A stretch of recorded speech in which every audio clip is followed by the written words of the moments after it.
Good morning and welcome back to Traditional Tools. Thought today I'd talk a bit about restoring axes and how to pick a good head. Something that's worth your time. As you can see here, there's quite a few different styles, different makes, and they're all in pretty good shape. And I guess that's the first main point. Don't buy a block of rust. That's just a bad point to start. It sets you up for frustration, and I think you're not going to enjoy it. It just takes time, and what you're left with is probably going to be quite pitted. So buy a decent head. They're not that hard to find. If you can't find one, be patient.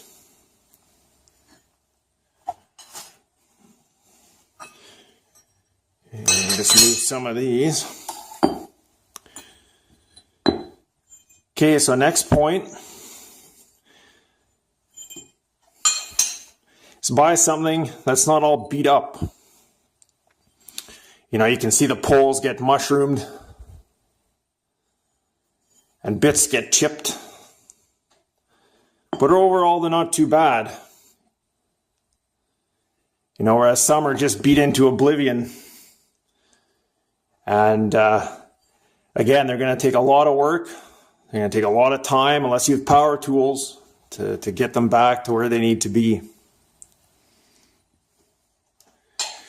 Okay, another thing to watch for is the eye. A lot of times on older axes, make sure to check top and bottom because they tend to get warped if they're abused. They'll be warped off to one side. If they're warped equally on both sides, top and bottom, then there's a good chance that axe was used as a wedge. And it's probably going to break here eventually. There's probably a lot of stress put on that axe, beating it as a wedge for years to warp that eye like that.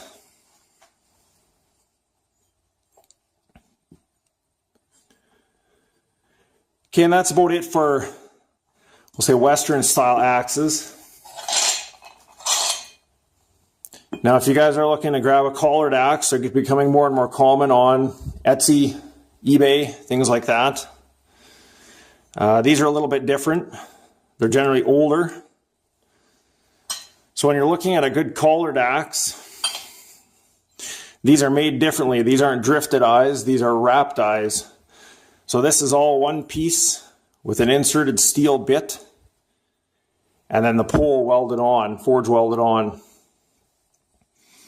So when you buy these, especially the Swedish ones, watch because they can crack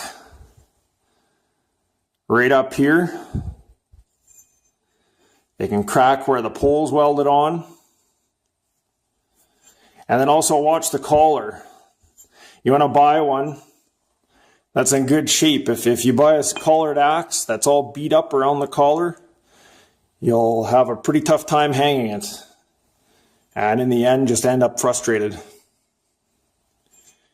Okay, also watch and make sure none of the axes are discolored. Make sure they're not blue or any different colors because that means they've probably been burned out in a fire. And they're no good. And it's more common than you think. Okay, when you're looking at a finished collared axes, their collars are generally a lot tougher. They're tougher axes. So again, just look at the pole. Sometimes they're beat into oblivion. It isn't a big deal, but it's always nice to have. And then the bits, you can see this one is nice and even, where these tend to get sharp and heavy on the toe. And if they're pictured like this, you won't notice it. But as soon as you tilt it, you'll see it's way out. It'll have a much, much bigger heel. And by the time you grind that back, there won't be any bit left. So that's something to watch out for with the finish axes.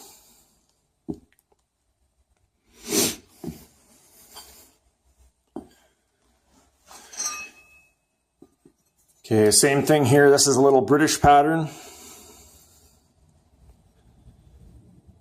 And you can see even this one has a fair bit of pitting on it. Little chip chop.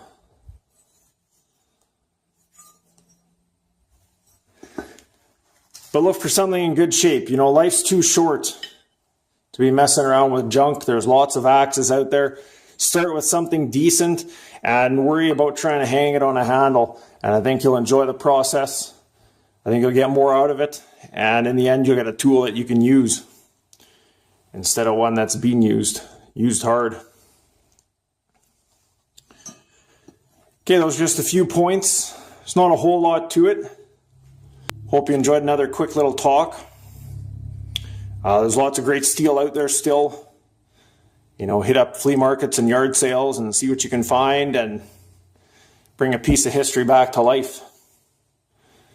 And remember, if you found this informative, if you liked it, please like, share, and subscribe. Enjoy the rest of your day.